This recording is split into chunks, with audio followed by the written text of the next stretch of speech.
Hello everybody and welcome to the ESI Digest, where we run through the biggest esports business related news stories of the week. I'm your host Tom Daniels, the sub-editor of Esports Insider, and today we have 5 huge news stories for you. Now, before we start this episode, I would like to say that this episode of the ESI Digest is in partnership with Really.ai, so do check over their fan engagement and content creation services. They're really lovely folks, and check out their website if you can. On this episode of the ESI Digest, we're going to be talking about Fnatic closing a $17 million funding round led by Mari Benny, the LCS Players Association also announcing its new leadership team, FlyQuest has unveiled new rebranding ahead of the LCS summer split, Betway has announced a partnership with Brazilian organisation FURIA, and Harry Magquire has been named as the latest Semper Fortis Esports ambassador. So let's get straight into it. So first up on the ESI Digest, we're going to talk about UK organisation Fnatic announcing that it has raised $17 million, which is roughly £12 million, in an investment round led by Japanese conglomerate Mari Benny. Now, the investment also includes a partnership between the two organisations, and it's expected to support Fnatic's expansion into the Japanese and Asia Pacific esports markets.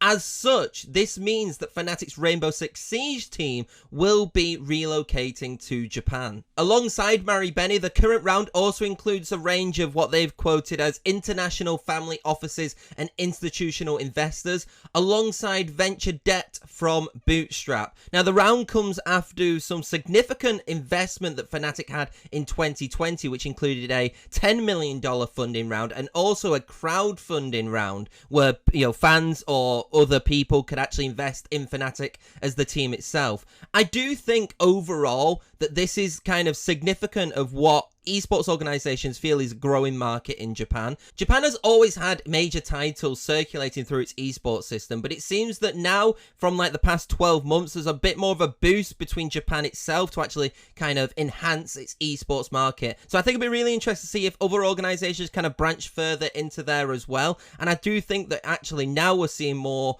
markets emerging, and we're not just going to be sticking with, I would say, like China, Korea, US and Europe being like the major 4. Are we going to see more develop from more upcoming regions? And that definitely seems so with this investment. Our next story talks about the LCS Players Association and its announcement of its new leadership team. Now, this includes Philip Aram, who is formerly Evil Genius's chief gaming officer. It also includes a new board of directors and a few other kind of reshufflings through the entire restructuring of this association as well. So LCS Players Association's full board of directors list includes Stephen Ellis, who's the CEO of Pipeline, Lauren Gabber Flanagan, who's the founder and partner of Theorycraft, Ryan Fairchild, who's the attorney of Brooks Pierce and McKellen, Humphrey and Leonard LLP, Jason Dottron, who's the CEO of Rise Against the Disorder, and Brian Trant, who's the VP of New Level Recruiting. I think a restructuring of the LCS Players Association is a very, very smart decision. While the LCS Players Association hasn't been terrible, there have been discussions about its effectiveness since its inception, especially since reported by Travis Gafford that the association reportedly voted to cancel the 2020 spring split, and then obviously the spring split came on, and it kind of raised questions of how much power does the Players Association really have. Obviously, they have had some good moments with regards to negotiation of grace period for players released who are close to kind of like the roster split deadline. This kind of came about when Echo Fox suddenly released their roster and players basically couldn't find players. I believe that was in like 2018. Players couldn't find teams, The Players Association also announced that League of Legends players Darshan, CoreJJ and Lolo have been placed on the association's executive committee to kind of lead the more player-sided section of the Players Association. So I really hope that actually this does work. It becomes a lot more effective, becomes a little bit more independent, and kind of we see more of a say from the Players Association, because I do think it is crucial as esports is starting to develop more. And Players Associations right now haven't been, I would say, like the best or in the best place that they've been, but hopefully this change can kind of lead something a little bit different than what we've been previously seeing. Sticking with the LCS now, a North American esports organization, FlyQuest, has rebranded ahead of the 2021 Summer LCS split. This has kind of caused a little bit of conversation, a little bit of a debate over the kind of effectiveness of this logo. Now, FlyQuest logo is expected to heavily lean into its showcase greatness vision, which was implemented in 2020, and it kind of saw them release loads of environmental campaigns such as SeaQuest, TreeQuest, WorldQuest, BQuest, and believe that they're going to be doing a new quest, I think, coming out today or later this week. Now, the logo itself was designed by Clara Nugent, whose clients have included Google, Adobe, and New York Times. Overall, this is FlyQuest's third logo change since 2017, and alongside revealing its visual update, which also applies, I believe, to like the social media, to the websites, everything's kind of getting revamped to suit this new logo. They've also announced that they're going to be refreshing the merch, which will be launched soon, I'm guessing. Now, obviously, FlyQuest joins the long list of esports organizations which have rebranded, some with successful rebrands and some with not so successful rebrands. In 2021 alone, we've seen Ninjas in Pajamas, Vodafone Giants, Rogue, Dignitas, and many, many more announce visual updates. Now, personally, I do think that this logo genuinely works. I can see the criticism of it is that it doesn't look very like esportsy, but I can kind of see from the way that FlyQuest introduces itself and the vision that FlyQuest has in terms of like environmental sustainability, if you kind of know that and you know their message, I think the logo really does kind of identify with that. And I feel like that is such a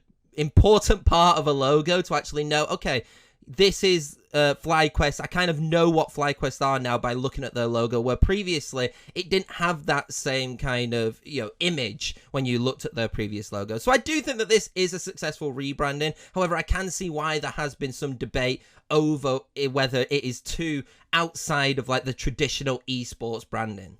A penultimate story of the digest sees online bookmaker Betway announce a partnership with Brazilian esports organization FURIA. Now, as part of this partnership, you can anticipate international cross-collaborations, according to the release, and that includes content and activations across Betway TV, which is the bookmaker's streaming platform. Moreover, FURIA will also have access to Betway's partners, both globally and in Brazil. Also, as part of the deal, Betway will replace Rivalry, which is another bookmaker, esports bookmaker, as the team's official betting partner. Now, Rivalry and FURIA had initially partnered in January 2020, as Rivalry attempted to make its push into the LATAM market. Now, this isn't Betway's first Brazilian esports partnership. They've actually partnered with MIBR, which is, I believe, Immortal Gaming Club's Brazilian esports team, and they've also announced like a Brazilian Betway squad, which was loads of influencers. So really, this signifies Betway's continued push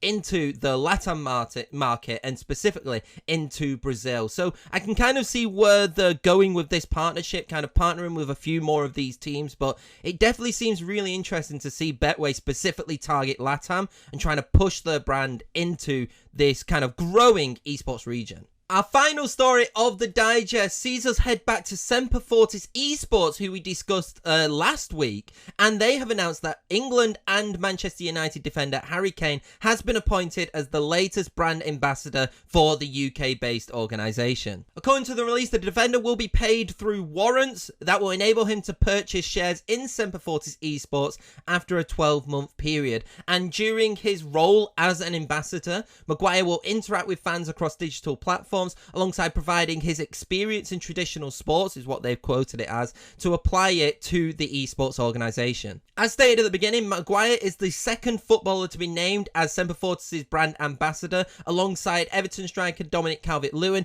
who we discussed last week. It's a smart decision to bring in these two kind of local names. If you want to establish yourself as like a UK organisation, these are two high-profile UK footballers, and it does go in line with what they kind of said that they wanted to do when they launched, which was trying to bring personalities into the organisation as well. So I do think that this is a smart deal. I think it'd be interesting now to see what they can do from the esports front. How involved will Harry Magquire and Dominic Calvert-Lewin be? And, will they go further than just having top blokes, which is the Rocket League side? Will they go into further more titles? And will they even develop their actual esports organisational structure now as well? And that is all for this week's ESI Digest. If you did want to know know more about the stories that I've discussed, then don't forget to head over to Esports Insider's website. Also, you can follow us at Esports Insider, follow us on Instagram as well, and subscribe on YouTube if you have not done so.